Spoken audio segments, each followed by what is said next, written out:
हाँ फ्रेंड्स, मैं डॉक्टर राजदेव कुमार निषाद आप सभी का एकलव्य एग्रीकल्चर अकेडमी के यूट्यूब चैनल पर स्वागत करता हूँ। हम आपको पशुपालन में गाय से संबंधित एक आपको जो है क्वेश्चन का वो पूरा वो दिए हैं, उसी को थोड़ा और हमें बताना था, तो उसका एक दूसरा पार्ट लेके आए हैं आपके सामने। तो हम लोग उसको देखते हैं। उसको देखने से पहले थोड़ा आप लोग ध्यान रखिएगा, महामारी काफी तेज है, कोविड का प्रकोप बहुत ही तेज है, इसलिए जहां भी रहें अपने आप सुरक्षित रहें और अपनों को भी सुरक्षित रखने का पूरा प्रयास करिएगा, जागरूक करते रहिएगा, बताते रहिएगा और अपनी पढ़ाई को भी निरंतर बनाए रखिएगा, क्योंकि एक परीक्षाएं अपने आगे होंगे, हो सकता डेट एक्सटेंडेड हो, लेकिन अभी संभावना ऐसी कुछ भी नहीं है। इसलिए अपनी तैयारी को जारी रखेंगे, पूरी मेहनत से अपने कार्य को करिएंगे, क्योंकि अंत में जाके थकना ही सबसे बड़ी दिक्कत हो जाती है। तो थकना नहीं, हारना नहीं, मेहनत करते चलना है। तो आइए सीधे हम चलते हैं क्वेश्चन पर। देखिए जैसा लिखा है, करंसिस बहुत पूछता है, करंसिस गाय किसकी क्रॉस है? ठीक है, तो करंसिस जो गाय है वो क्रॉस की है। इसका मतलब पहले तो ध्यान रखिएगा, तीन गाय बड़ी फेमस है भारत में, ठीक है, जो करंसिस, करण फ्राइज और जर्सिंद, ये तीन ऐसे हैं जो भारत में तैयार की गई हैं, और इसीलिए बार बार ये पूछता है ये किसके क्रॉस से बनाई गई है। ठीक है, तो यहां पर उसी का हमने जो जिक्र ही यहां पर किया है, उसी को हमें बताना भी था। तो इसमें देखिए, ठीक है, करंसिस, तो ध्यान रखिएगा करंसिस का जो क्रॉस होता है वो आपका होता है ब्राउन सिस गुड़े साहीवाल। अब ये याद कैसे होगा, ध्यान रखिएगा, ठीक है, इस बात को ध्यान रखिएगा।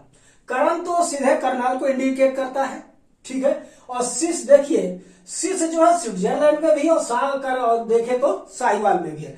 तो इसका मतलब जो करण सिस का क्रॉस होगा वो किससे होगा? ब्राउन सिस और साहीवाल से होगा।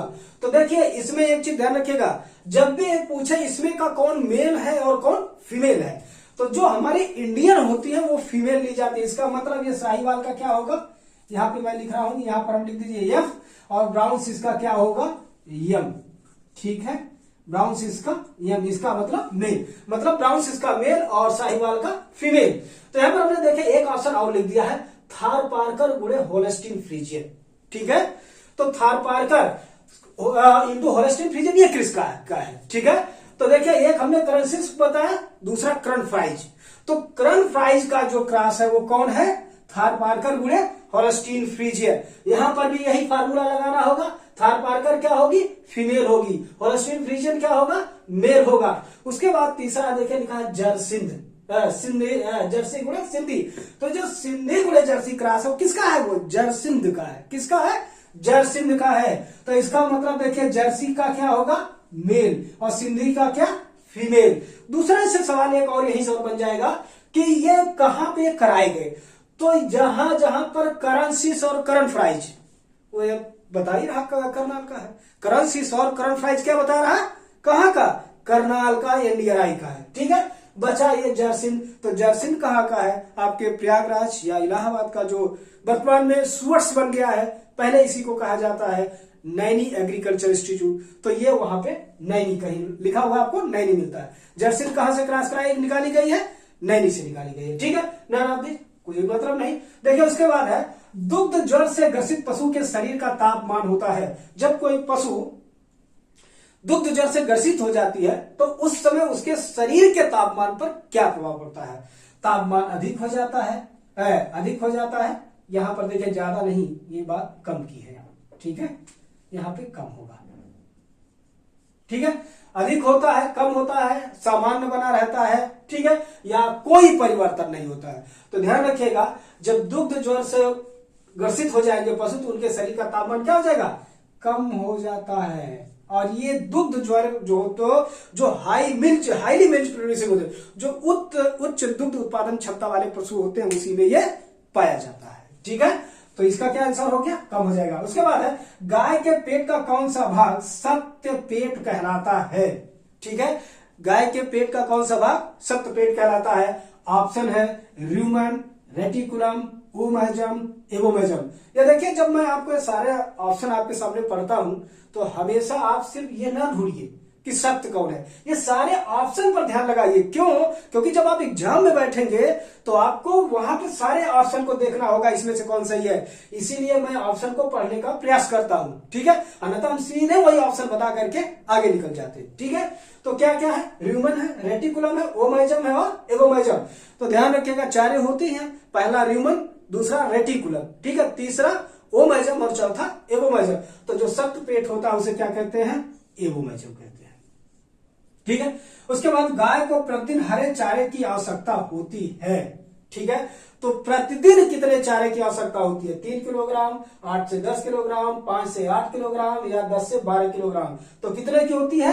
5 से 8 किलोग्राम की होती है, ठीक है, 5 से 8 किलोग्राम, ठीक। उसके बाद गाय को जीवन निर्वाह आहार देना चाहिए। जीवन निर्वाह मतलब कि उतना दिया जाए जिससे वो अपना सामान्य जीवन जी सके। मतलब ये उसकी बात हो रही है, उसको प्रजनन के लिए नहीं, ठीक है, उसे गर्भ रक्षा के लिए नहीं दिया जा रहा या उसको दूध उत्पादन के लिए नहीं दिया जा रहा, ऐसा कुछ नहीं है। मतलब उसका सामान्य जीवन चलने के लिए जो आहार दिया जाता है उसी को कहा जाता है जीवन निर्वाह आहार। तो जो जीवन निर्वाह आहार होता है, देखिए लिखा है 30 ग्राम, 60 ग्राम, 1 किलोग्राम, 1.5 किलोग्राम, ठीक है। लेकिन उत्तर क्या होगा? 1 किलोग्राम।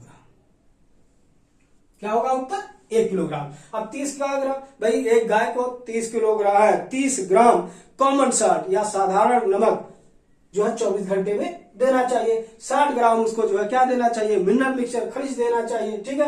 1.5 किलोग्राम का तो वही होता है, ठीक है। ये इससे इसका कोई तात्पर्य नहीं निकलेगा। नेशनल डेयरी रिसर्च इंस्टीट्यूट स्थित है, बहुत लीडिंग इंस्टीट्यूट है। ये विश्व स्तर पर एनडीआरआई बहुत अच्छा काम कर रहा है। चूंकि अपने देश का है तो हम लोग को हो सकता है इतनी बातें वो ना हो, लेकिन ध्यान रखिएगा एनडीआरआई अपने देश के पशुधन के विकास में बहुत महत्वपूर्ण योगदान है इसका है। तो ध्यान रखिएगा ये कहां पर, ये आपको भी पता है कहां पर होगा? करनाल में है, ठीक है। तो करनाल में एनडीआरआई है। तो बरेली में क्या है? आईआईबीआर है, आईआईबीआर है। तो आगरा में कुछ है?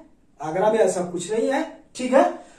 अबिकानगर, अबिकानगर राजस्थान में, तो यहां तो भेड़ का, ठीक है, रिसर्च सेंटर है, शीप एंड वूल का, भेड़, ठीक है, भेड़, शीप एंड वूल का यहां पर है, ठीक। आगरा ना दे करके यही अगर मथुरा होता यहां पर ऑप्शन में तो ये था उत्तर प्रदेश का एकमात्र पशु चिकित्सा विश्वविद्यालय। अगर की बात की जाए तो कहां पर? मथुरा में स्थित है, ठीक है। उसके बाद देखिए लिखा है निषेचित अंडे का उम्र। यहां ध्यान ये रखिएगा, जब एक ओवम और स्पर्म मिल जाएंगे, फर्टाइल कर जाते हैं, फ्यूज कर जाते हैं, तो उसी की बात कर रहा। जब वो फर्टाइल हो जाते हैं तो अगर वो फर्टाइल एग है तो उसकी उम्र कितनी रहती है, ठीक है। तो उसमें ध्यान रखिएगा 12 से 24 घंटा, ठीक है। उसके बाद है गायों में अस्थायी दांत पाए जाते हैं। एक होता है टेम्परेरी टीथ, ठीक है, और एक होता है परमानेंट, ठीक है। तो यहां पर बात किसकी की जा रही है? अस्थायी की। तो अस्थायी कितने होते हैं? देखिए ऑप्शन है 10 है, 32 है, 20 है, 24 है, लेकिन ऑप्शन कितने होते हैं? 20 होते हैं, ठीक है। उसके बाद है गौ वंश में बच्चों को मां से अलग रखकर पालने को कहते हैं। गौ वंश में बच्चों को मां से अलग रखकर पालने को क्या कहते हैं? तो ध्यान रखिएगा, मां से बच्चे को अलग रखकर पालने को क्या कहते हैं? विनिंग कहते हैं। ध्यान रखिएगा, तो मां से बच्चे को अलग रखकर पालने की क्रिया को विनिंग कहते हैं। तो यहां पर देखिए लिखा है बेलोइंग, ठीक है। क्या लिखा है? तो ये बेलोइंग जो होता है भैंसों में होता है, जो कीचड़ में उलटती पलटती है ना, कीचड़ में, उसी को बेलोइंग कहते हैं। इस बेलोइंग का मतलब क्या है? गौ वंश में आवाज निकालने को बेलोइंग कहते हैं। डोमेस्टिकेशन का कोई संबंध नहीं है, ठीक है। उसके बाद है गाय के 3 लीटर दूध पर शुष्क पदार्थ देना चाहिए। गाय के 3 लीटर दूध पर कितना शुष्क पदार्थ देना चाहिए? 1 किलोग्राम, 1.5 किलोग्राम, 2 किलोग्राम, 2.5 किलोग्राम। तो ध्यान रखिएगा गाय के 3 लीटर दूध पर जो शुष्क पदार्थ दिया जाता है वो कितना? 1 किलोग्राम।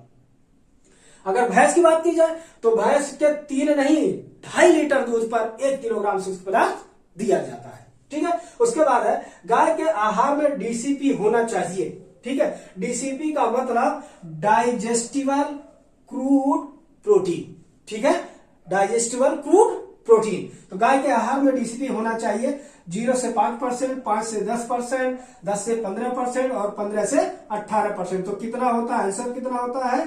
15 से 18%। ठीक है, उसके बाद है बच्चा देने के 6 सप्ताह पूर्व की खिलाई पिलाई को कहते हैं।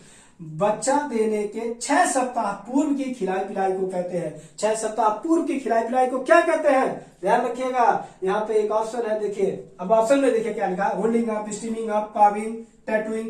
तो ऑप्शन क्या है, होल्डिंग अप। सही ऑप्शन क्या है, steaming up, sorry steaming up. ठीक है, बच्चा देने के 6 सप्ताह बाद पूर्व या 60 दिन पूर्व की खिलाई को